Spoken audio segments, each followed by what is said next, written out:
Hello and welcome to Off the Shelf Reviews. I swear, the first person who says this should be called Slayer gets a slap. And I'm Gary, and today we're going to review and discuss Dragonslayer, which released in 1981, from writers Hal Barwood and Matthew Robbins, and directed by Matthew Robbins. Ian, why don't you give us the synopsis? Well, the story follows a young sorcerer's apprentice called Galen, played by Peter MacNicol. He has been tasked with a quest to go destroy a dragon, which is tormenting a land and taking all of their virgin daughters as feasts for its young. As Galen makes his way along the land with Valerian, played by Clarke, we realise that the magic that he holds may not just be in the necklace he holds, but in him. Are you afraid of dragons? No. Now, I'm a huge fan of the sword and sorcery genre. Oh, yeah. And there's been so many greats, and then there's been many that have just been forgotten.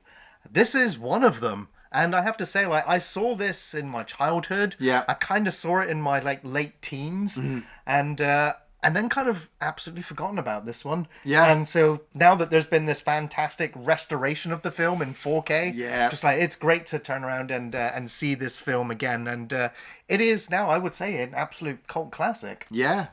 I mean, I'd never seen this when I was younger. I wish I had. It would have definitely been at least in my top 4 fucking great sword and sorcery fantasy movies out there. But then again, I didn't even see Beastmaster. This is true. I had some catching up to do. And I loved the way that this kind of looked, the way it sounded. And like I said, I know we're going to be talking about wyverns, not dragons, but we're talking about flying reptiles, okay? I don't care how many legs or fucking arms they got. They breathe fire, it's a fucking dragon, okay? And you're just watching this imagery really well done. The empty landscapes, the hillsides, this small delegation heading to this kind of keep, I suppose you call it. Not a castle, but kind of like a keep.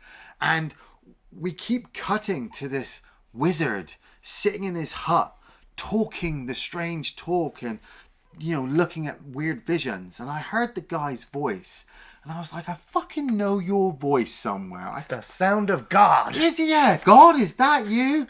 And I obviously, going through the notes, having to look it up, Ralph Richardson, who plays Ulrich of Kraganmore, just immediately just hit me in the face with the fantasy, and I was just like, God, it's you! The Supreme Being! The Supreme Being from Time Bandits. Absolute legendary actor. Yeah. Nobody else could pull off that hat but him. Right, I was like, what the hell?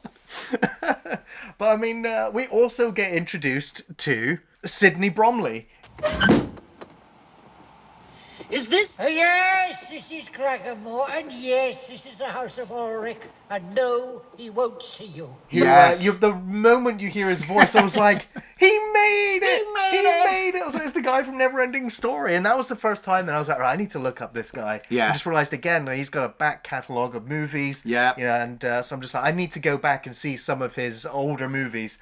Because whenever he's on screen, he's got that voice. Yeah. And he's got such a nice charisma about him. I was like, I need to see his earlier work. Yeah. I like it. Both of them kind of give this movie the the immediate gravitas that you're kind of watching a sword and sword, a low budget, not big budget, kind of sword sort and of sorcery. mid-range budget. I mean, it was a combination of Disney and Paramount Studios, so it's 2 big studios really working together on the film. Yeah. To, I guess, co-finance it. But then again, the film also bombed when it came out, so I guess both companies kind of split the difference on the loss. Yeah, well, I mean, it was going up against some kind of great movies in 81, but sword and sorcery was not it. I mean, obviously Conan would appear in a few more years, I suppose, but you're introduced to as well Clarke, who plays Valerian, who's the leader of this delegation that has come to find Ulrich and ask him to come to their land to defeat the dragon because it's eaten up all the virgins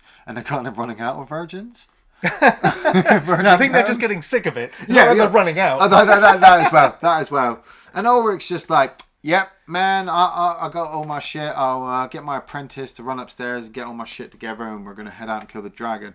And the apprentice, Galen Brandwarden, played by Peter MacNicol, Oh man, It's his film debut alongside Caitlin Clarke as well. yeah, like Peter MacNicol, the way he's so young, he's always played this kind of timid character. I mean, Ghostbusters 2, Yeah. kind of Janosch. Yeah, don't forget the Dracula parody as Oh, well. the Dracula parody. I've always loved him and Bean as well. I mean, I know that's not a great movie, but he kind of plays this really nice dad against Rowan Atkinson's Mr. Bean. And so, looking into the notes in the production of this, where like somebody had seen him on Broadway and was just like, you need to move to New York so you can become an actor. And then, like you said, they've just thrown him into this movie. Same with Caitlin Clarke, Valerian. I read in the notes that she said that she learned more in a couple of rehearsals with Ralph Richardson than she had in years of actually acting up to that point. I can imagine so, because of all of his wealth of experience he must have shared with these fresh young actors as well. I also find interesting that Peter MacNicol, he was very embarrassed about this film when it came out. Wow, really? So much so, I don't know if it's true, but Right. apparently he removed this film from his CV when he was doing future auditions because he really didn't want to be attached to it. Maybe it was because it failed financially. Yeah. Maybe he's changed his mind on the film after all these years. Well, I mean, he is the main lead as well for the majority. So if the film fails, then people might look at him and go, "Well, you can't carry this." But he plays his kind of young Luke Skywalker part all right. Yes. You know, because you get Ulrich going down with the delegation in the keep, and they're all getting ready to go. And then we have John Hallam turn up, who plays Tyrion. Now, Tyrion is part of the King's Guard. That's right. Of the same land that Valerian comes from. And he doesn't believe that Ulrich can do what he does. No, I think he believes Ulrich can kill the dragon, but I don't think we find out here or maybe later in the film that Tyrion has been sent by the king to kill Ulrich because Ulrich will kill the dragon, thus ending the sort of the devil's deal that the king made with the dragon, that the dragon wouldn't burn down any more villages or harm anyone else so long as they sacrificed a virgin every summer solstice or something. I don't know. So Well, yeah, whenever the dragon But then demanded. again, that we also find out that many other, warriors or soldiers or heroes have gone off on this adventure to kill the dragon, and every time they failed, the dragons got angry and burned whole villages down. anyway. So, in order to prevent all that happening, kill the wizard that might kill the dragon. Yeah, and it's the fact that Ulrich says to Galen, like, here, take this necklace, put it into this, put it in my sorcerer's room, go and find this dagger too. And so Galen runs all the way up there, and he puts the necklace away and drops the dagger down. And you realize at this point that actually the necklace was part of Ulrich's power. So when Tyrion stabbed him, because Ralph Richardson kind of opens up his shirt and goes, "Go on, I'll feel no pain. stab me, you can't kill me, I'm magic." And then he gets stabbed, the knife is pulled out, and then he drops to the floor. And you're like, oh fuck, he's dead. Yeah. He killed off the Obi-Wan character, the mentor character way That too is early. true, yeah, I suppose, yeah. Strike me down, become far more powerful, technically. And then the journey is on to still actually go and face the dragon, because Galen decides to take upon his mentor's calling. Well, he goes round the room, doesn't he? They cremate the body and it turns into green fire, and Hodge takes some of the ashes, the magical ashes, and Galen comes across the necklace and realizes the necklace amplifies his already latent magical powers, I suppose. The Force, I suppose, if we're calling it. Well, we find out that Galen is, we've been told he has magic in him, but he's kind of not very good at it at all. It's all juggling and party tricks and all that Pretty kind of much, yeah, and he fails at it mostly. Yeah. We do get kind of the comical scene where he's playing with the egg as they're traveling, and Yeah. and then he strips Hodge of his backpack Hodge. and then of his clothing. It's actually this way. I think you're too warm. Stop it! I thought that was so funny. And then I did like the reverse film where all Yeah, of the all clothes of it came back back on. I was like, go 81 graphics. yeah. Galen and Hodge catch up with Valerian's little group because the villagers there are so pissed off that Valerian would come up with this idea and They've wasted all that time. Yeah, to reach out to Ulrich. And Galen says to him, like, no, I'll come with you. I'm going to defeat the dragon. My master has bestowed upon me this great power, and I'm going to help you. And so they all stop for the night. Now, Caitlin Clarke totally looks like a chick. a girl, a female, you know, unless obviously it's like fucking 500 AD, I suppose, and you had to actually see her naked to actually go, oh, actually she's not as ugly as Warty Sally over there by the fucking the well. She's actually probably one of the prettiest fucking boys in the whole of our village. Yeah, I mean, she does have quite a deep voice when she's she does playing actually this Valerian character. Yeah. If you're rich enough, your name never goes in. My father is poor. So are a lot of fathers.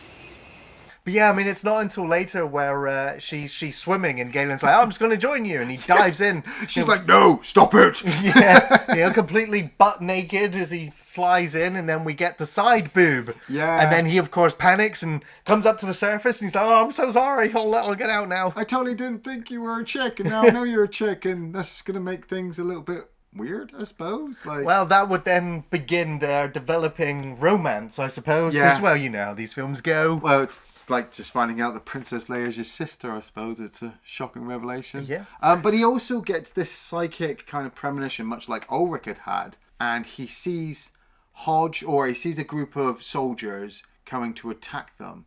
And we realise that actually Tyrion has come back again with his guys, and he thinks Hodge is the magic user. He doesn't realise it's Galen at that point. Yeah. And fucking hell, it leads into such another great comical scene with Hodge. Where Galen kind of races back to the encampment and Hodge has been shot by an arrow. So he's dying. And it's supposed to be really, really sad. But Sidney Bromley overacts like a motherfucking... I don't know if it's intentional or he's just such having fun with it. I think so. I think a bit of both, absolutely. And yeah, The ashes! Throw the ashes in water! in the burning river. What now? No, not now, bloody... You'll know when. What? Find the lake. Throw it in. Hodge, what are you doing with this? Bunny. Water. It's great. Yeah, bravo. Brilliant. I was like, no, you've robbed me of his performance for the rest of the movie. Yeah, it was so sad. But Galen and Valerian then make it to... I think they're heading to Erland or Unland. It definitely began with a U. It's somewhere in North Wales. Yeah. I mean, that's where they filmed anyway. That's where they filmed anyway. But they come across the mountain and they're told that's the dragon's exit or entrance. Yeah, because we'd seen a girl already being taken to it, hadn't That's we? right, yeah. To be sacrificed. And so you've got the crew there. Because, I mean, this is like nearly the 20 or 30 minute point of the film and no dragon on screen yet. And so all of the sacrificial scene is all done with kind of POV from the dragon's perspective. So like the camera rising up in front of her. Yeah. We see her struggling with the restraints as she does manage to kind of break free. Yeah. But then we see the dragon tail and we see shadows and we hear the dragon's breath and then she's engulfed in fire. Yeah. So I was like, okay, you've teased the dragon, but you've not given it to us yet. And I don't think it's actually until like the 45, 50 minute mark we really get a good look at this thing. Yeah. I mean, well, we do see a lot of, I'd say, good model work. I did like the claw and I did like the tail because you take that out, you've got nothing other than POV shots, and that's going to lose my interest. At least if I see a claw, you're giving me a scale of how big this thing's going to be. It was a tease as to what's to come. Yeah. You know? It's the old Alien kind of thing, you know, Yeah. where you just wait and wait. You see you see a creature, but you've not actually got to the alien until, you know, that past the halfway mark nearly. Yeah. And so when Galen and the delegation get to the entrance, Galen's just like, well, I want to see this thing. And so he goes inside the cave, doesn't he? And gets a bit scared, comes running back out. And he tries to just seal the entrance with a rock. And instead causes an avalanche. Yeah. Which was a really cool fucking effect. Yeah, all the slow-mo as the polystyrene rocks come flying down. Yeah, well, everybody had to jump out of the way. But then when it all settled down and he came out, you know, weirdly enough, the set that they were on or just how they designed the location was just really huge. And seeing Peter MacNicol there, I'm still getting behind this Galen character. I'm like, okay, I know the movie's not over yet because it's an hour and 46, hour and 50 minutes. I will say I did actually lose a little bit of I don't know, sort of interest in the Galen character because he was getting very cocky. He was getting very full of himself and sure of himself. Don't get cocky, kid. Exactly. And so I was just like, oh, he's becoming a bit of an ego maniac, really. Well, he really thinks he is going to be the next big wizard now. He's got all this power. He's just taking on dragon. I mean, I was trying exactly. to... And then there's the whole celebration, celebrating him that he's defeated the dragon because he brought the mountain down on it. I was trying to really get the interest about the background of his character, and it's funny. Obviously, we keep making fun of Luke Skywalker, but that's how I felt. Like, how long has Galen lived with Ulrich for? Where the fuck did he come from? Mum and Dad? There was a comic book series I think that Marvel published around the film's release. I think there was also a novel that was released as well. Right. So bear with me, I might be wrong. Okay. But from what I recall was that Galen always had magic, and his kind of natural power was that animals were always drawn to him. Animals would always turn up around him. Right. So the parents took him to Ulrich to say, I think he's got magic, can you help him? And Ulrich cast a spell that removed his magic, and so the animals would no longer come around him. And this would pay off at the end of the movie. Oh, yes. And it wouldn't be until Ulrich kind of has died or moved on that the spell that he cast on Galen would be broken, and so his magic would actually start to come back. That's what I remember from the book. That's cool. I like it. Yeah. Yeah, well, that like I said, that gives me some more interest. And like I said, yeah, he's getting a bit of an ego about him, but he has got this magic. He is the most probably powerful person in the whole of this fucking village at the moment. Yeah, because again, God. I do like a bit of the world building here, where we find out like magic and wizards and dragons are not in abundance anymore. Yes. They're all dying out. It's a world where magic is leaving. Yes. And there's a great line that Ulrich says that wizards and sorcerers created dragons. Yes. You know, there wouldn't be any dragons without sorcerers. So it's like they're interconnected. They're part I of, love that. You know, yeah. Yeah. In fact, if it weren't for sorcerers, there wouldn't be any dragons. Once the skies were dotted with them. Magnificent horned backs, leathern wings, soaring.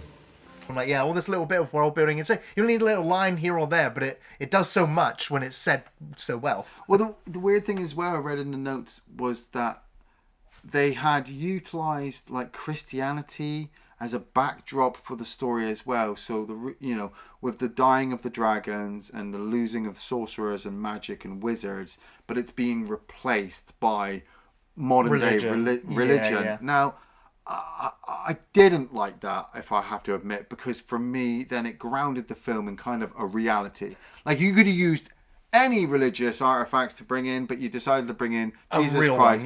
Jesus Christ and God, which is funny because the guy's the supreme being. I actually didn't even think about that. I just thought it as a great way to tie it into kind of, we could say it's our own history, you know, and it's George and the Dragon. And, that's what I also liked about it, but I didn't want that. I want a Dragonslayer like Conan the Barbarian. I want it to be on its own. I want to be able to sit there and watch it. Instead, I see this guy holding a cross and a crucifix, telling everybody that the dragon comes from hell, and it's actually the demon, and that if they all pray, they'll be able to defeat it. And I'm like, that motherfucker's going to eat you because it's a dragon, and you need fucking magic to defeat it, dumbass.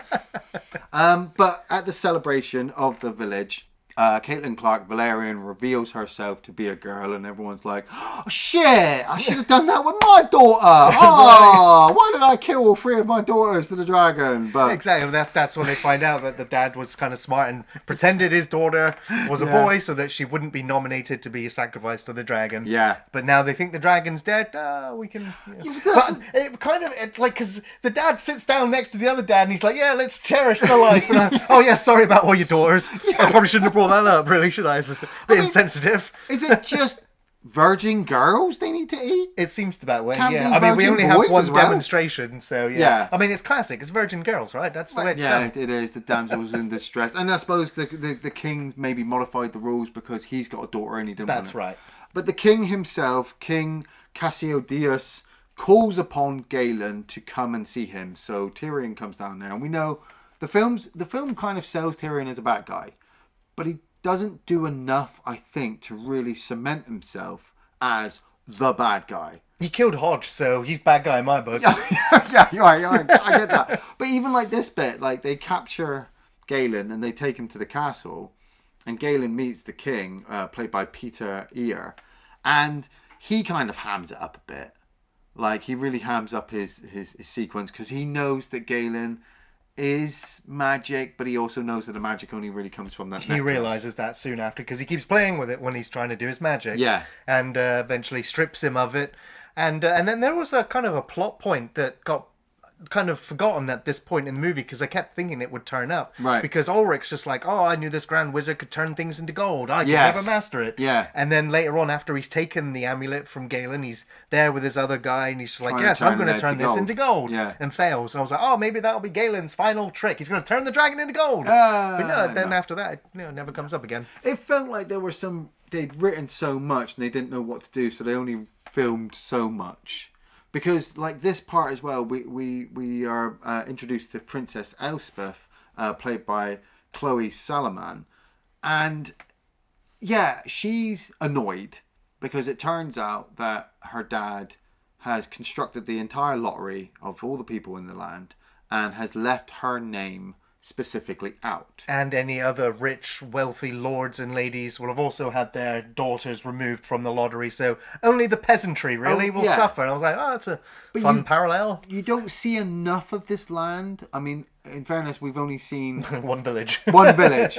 Yeah, and, you know, Ulrich and fucking Galen lived miles and miles away, so we don't know who else runs the fucking land and shit like that. But she finds out this information from Galen after he's been imprisoned in the cell, goes and confronts her dad, and the dragon at this point has escaped from the fucking avalanche of rocks and is severely fucking pissed off.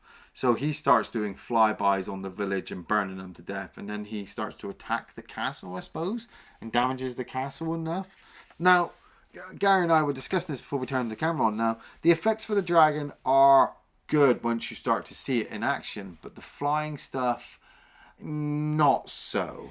I'm going to go out and say that I think the puppetry work in this film is freaking awesome. Yeah. It's the filmmaking techniques of the time At the that time, kind yeah. of make it look dated now because Yeah. of the way it's superimposed into the film and everything else. But yeah, like Phil Tippett is an absolute legend in puppetry and Yeah. in creature and monster effects Yeah. in movies.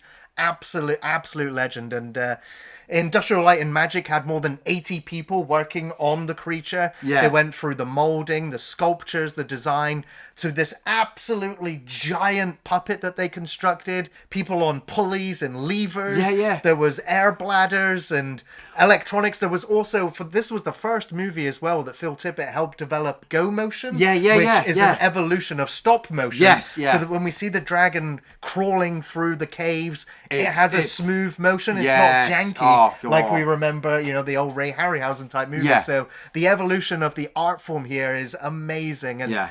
I've got some behind the scenes photos here to put up as well, just to show the scale of some of this puppetry work, including some of them are like literally sock puppets with the actors or the puppeteers underground, especially for like the baby dragons. Yeah. But yeah, the level of detail in this dragon is incredible. And they also said, the dragon itself also has an amazing name. It's called Vermithrax Pejorative. Whoa. Which actually means the worm of Thrace, which makes things worse. I love it. George R.R. Martin was so impressed with the dragon effects in this film that he went out on record and said that this dragon is the best dragon in cinematic history. So much so that he also named one of the dragons in Game of Thrones after this dragon. I'm like, yeah, absolutely. You have to. That's You have legendary. to. That's legendary. Yeah. I mean, like you said, the effects where it's flying just aren't amazing.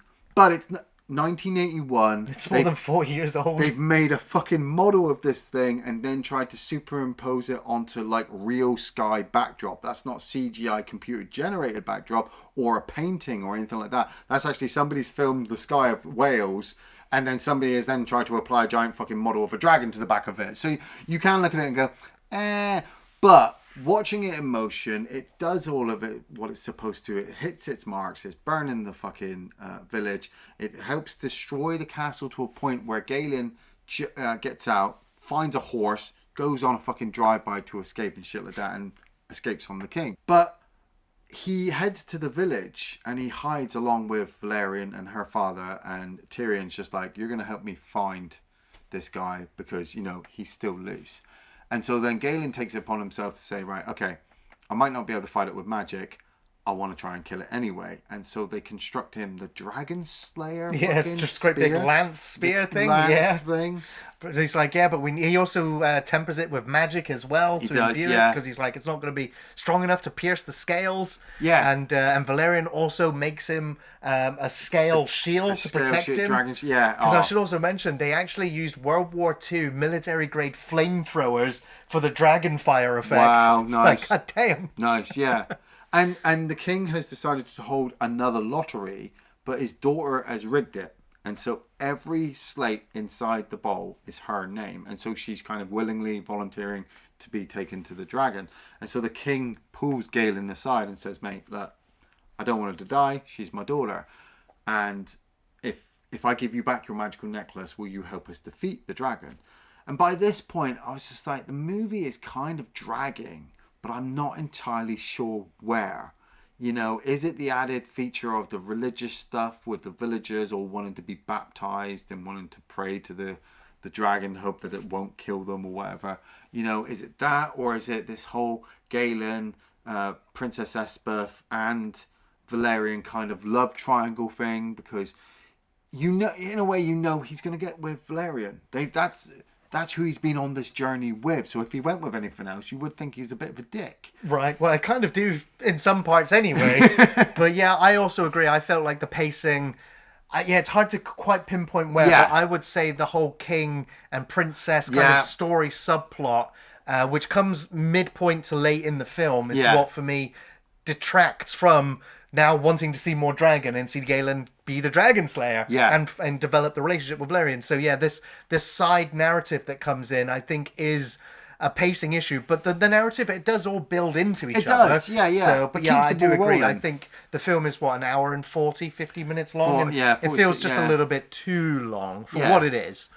Because he does come up, Galen does come up to the dragon's entrance. He's got everything ready. They're about to sacrifice the princess. He pops in with like a puff of smoke, and the fucking man's like, "No more smoke! Stop it! No, we don't like magic!" Ah! And he has to fight Tyrion before he can enter, because Tyrion's been sent by the king to kill him, or he's just sick and tired. No, he's still trying to enforce to make sure the dragon doesn't go and burn down any more villages. So make sure the sacrifice happens. Because the king says to him, "You need to protect me," and he says, "No, it comes to the castle or the throne first. So actually, no, I don't have to listen to you."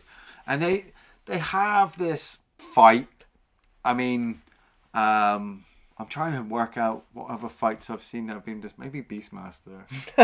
Maybe it's up there with Beastmaster, because John Hallam, you know, he's an actor, good actor. Like, he was in Life Force, and I'm sure I've seen him in a number of other British kind of productions, but not as a major lead like he is with Tyrion. He is a background character, and so he's not exactly trained in, you know, fucking sword work or whatnot, you know, martial arts.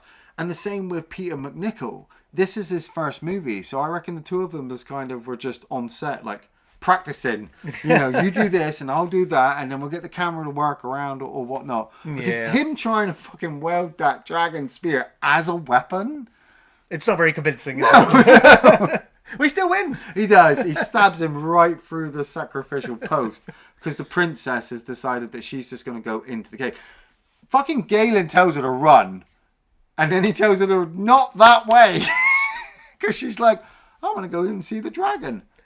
I mean, well, she dies. Yes, but which was a surprise. Exactly, and then I was just like, now this, I mean, we've already had side boob, and we've had bare buttocks. Oh yeah. And now I was like, I cannot believe I am seeing this, but a Disney princess is currently being devoured by dragons, and we're seeing her foot getting gnawed off by a baby dragon. I was like, this is a Disney movie. They push it a little bit too far for the kids in this one, definitely. I think that possibly is one of the reasons why the film didn't do very well at the box office, because they were aiming for kids, but the film has some very dark material in it. But I'm like, but that's just time, like kids' movies were darker and edgier and riskier. Yeah, but this is no Willow. No. nowhere near as kid friendly as Willow. And It's like true. they should have, if they wanted to set, like I kept thinking, wow, this would go up nicely with Conan the Barbarian if you just push the violence just a little bit. You know, if you did show not just a side boob, but maybe a nipple, so the dads could go, hey son, you want to watch Dragonslayer again? You know, your mum's in town. But yeah, these baby dragon things, I wasn't too sure on the models, but I did like the addition to that because it made me think, right, he's going to kill them.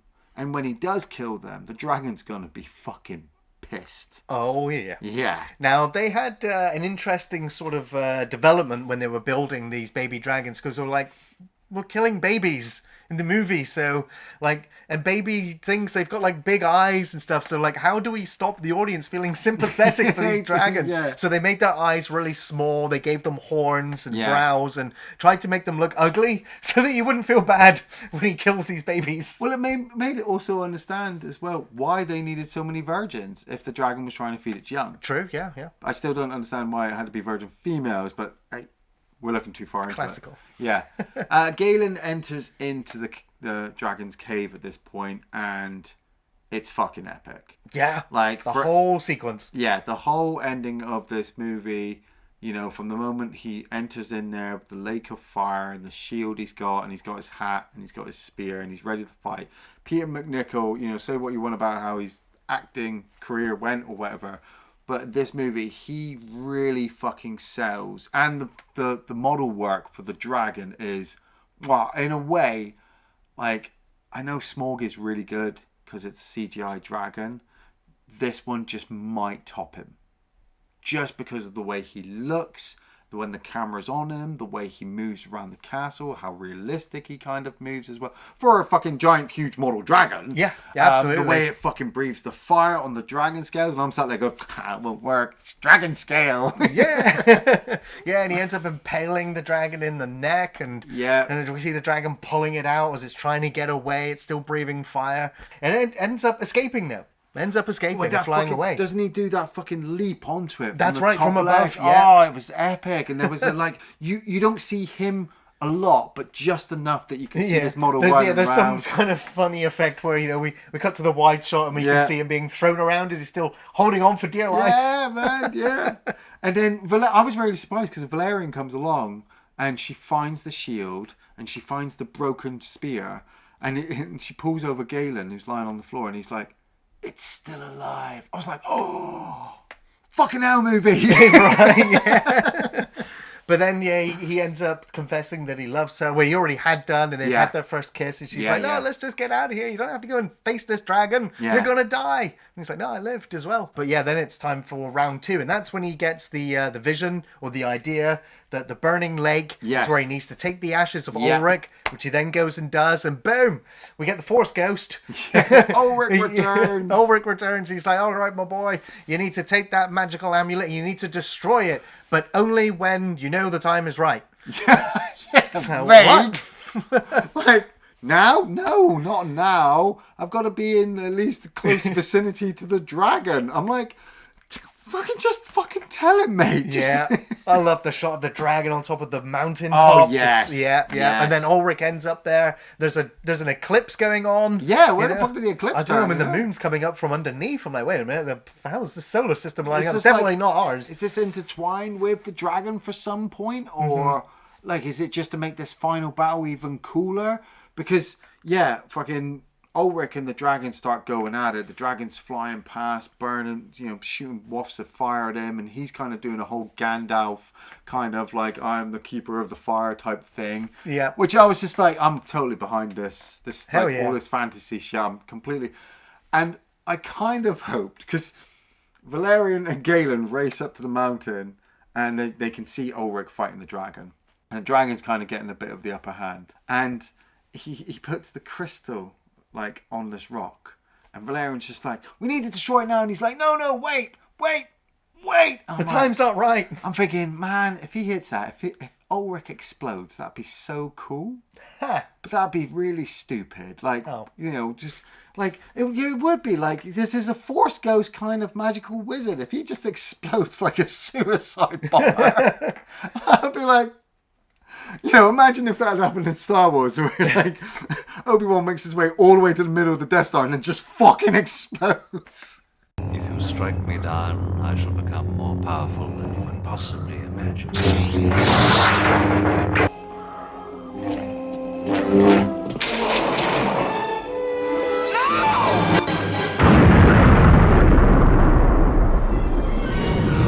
But that's exactly what happens. And I was like, yes! But he's got to wait until Ulrich gets scooped up by the dragon and the Did dragon's he? flying away with him. Did he? Well, yeah, because he needs The to be... dragon came down at some point so close that he could have just exploded and blown. Yeah, but it's a risk. He may have It is, missed. yeah, He that may is have missed. true. And also it goes in hand with the whole wizards, sorcerers made the dragons, that they're part and parcel. Yes. You know, so maybe that's the last wizard and the last dragon. So they go out together in a huge fireball and they crash down into the ground.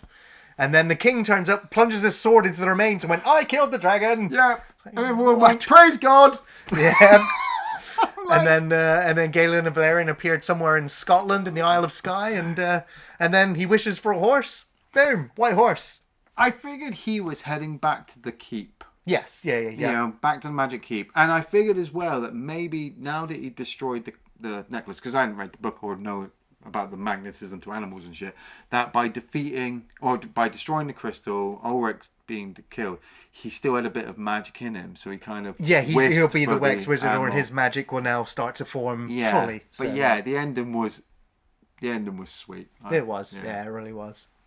Well, Ian, what were your favourite scenes from Dragonslayer? Oh man, I had a few, but I will say, like I said, the religious stuff I think could have just been properly cut out. I really didn't like that bit, especially the fucking ending where they were like, "Hey, praise God," and the king's like, "Yay, I killed the dragon." I'm like, fuck you all. Didn't you see the wizard, dude? Fucking Ralph Richardson was absolutely fucking ace. And his description at the beginning, like you said, about the lore of dragons and sorcerers and magic in the land and all this stuff, just sold it to me. I was in this world with him, his little hat, you know, and then he died and I was like, fuck. Taken too soon. Yeah.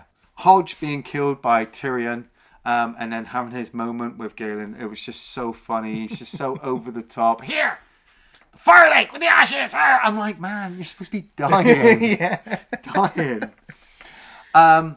Heating the dragon spear, you know, using the magic to light up. I really liked that effect. You know, I thought sometimes when you see it in movies, that can be too colorized or whatever, too bright, and you're like, oh, I can't look at it. But this was just enough that, you know, the blacksmith was like, hey, this is hot, and Galen's like, no, I need it hotter, and it makes the fucking thing light up, and then they're banging it and getting it all ready. You know, it's just like ready to go. I mean, like you said, that whole final fight sequence, from the moment he kills Tyrion and stabs him in the gut, and then he's into the cave and he finds the princess's body. Then there's that whole fight sequence with the dragon, and the dragon model work just looks fucking beautiful as fuck. Then Ulrich turning up again, and the whole drive-by, flying, exploding dragon sequence. Yes. Yeah, I think you've literally just listed I'm all sure my I've left favourite you scenes some, too. yeah. I'm going to take the dragon sacrifice scene. I mean, Nice. I like a good old classic virgin sacrifice as much as the next guy. So, yeah. I don't know if you should have that on record, mate. Yeah, probably not. But, it's a good scene.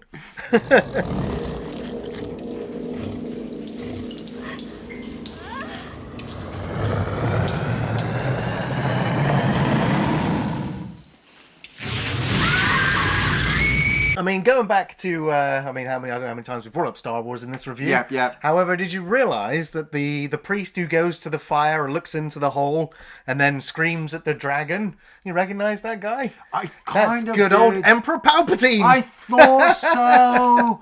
I was just, and it was really funny as well because he's the guy who gets flamed. And he has Yes. that quick shot of a burned man. Yeah, And I was just like, I know you from somewhere. Yeah. Emperor Palpatine. Great moment. Yeah, he was great.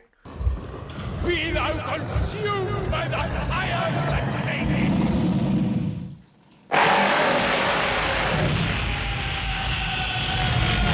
made I keep going back to it, but watching a Disney princess get eaten by baby dragons. Yeah. You just never thought you'd see the day. And here we have Dragonslayer. Iain, do you recommend the movie? I do wholly recommend Dragonslayer, but only if you're into obviously sword and sorcery and fantasy, and you've got an hour and 50 minutes, because it's pretty damn long. They could have cut the religious stuff, and they would have still had a pretty sweet movie involving a king, a princess, a village girl who's being hidden, a local fucking magical boy, dragons and wizards. It's got everything. I could easily, if I had it on a Sunday afternoon, just before or even during or after a fucking Sunday roast, and I'm sat there and I'm just chilling. Maybe a little bit more side boob. Maybe I'm overthinking it. Loads of dragon shots. Absolutely love it. Love it. Do not tell me it's a fucking wyvern. If you bring that shit to me, it's a fire-breathing reptile. Well, I'm certainly recommending Dragonslayer, as this film deserves to be seen. It's a wonderful sword and sorcery fantasy film that took risks, and it delivered one of the greatest cinematic dragons in film history. Vermithrax Pejorative is an absolute beast, a real work of art that still looks impressive today, thanks to Phil Tippett and all the crew that puppeted it. It's fantastic and worth watching just for those effects. Yeah, some of the filmmaking process looks very dated now, the obvious edges and matted lines in different colours and shadows, but it's fine when the animation and detail is so rich. The production design is on par too, with great costumes, sets and props, all helping to create a believable looking medieval history with awesome locations and stunning cinematography. And the score by Alex North really helps build the tension. It's a very memorable and it's uplifting when it's needed. The cast were all great, combining fresh young actors with talented legends of cinema. Not a bad performance anywhere, really. My only complaint, as Iain said, would be the pacing, as I think it could have done with being maybe 10 to 15 minutes shorter in runtime, and the king and princess storyline may be a bit that dragged for me the most. Other than that, very enjoyable, highly entertaining, and a real cult classic with one of the best dragons in cinema. Give this a watch. When dragons were real. Thanks for watching Off the Shelf Reviews.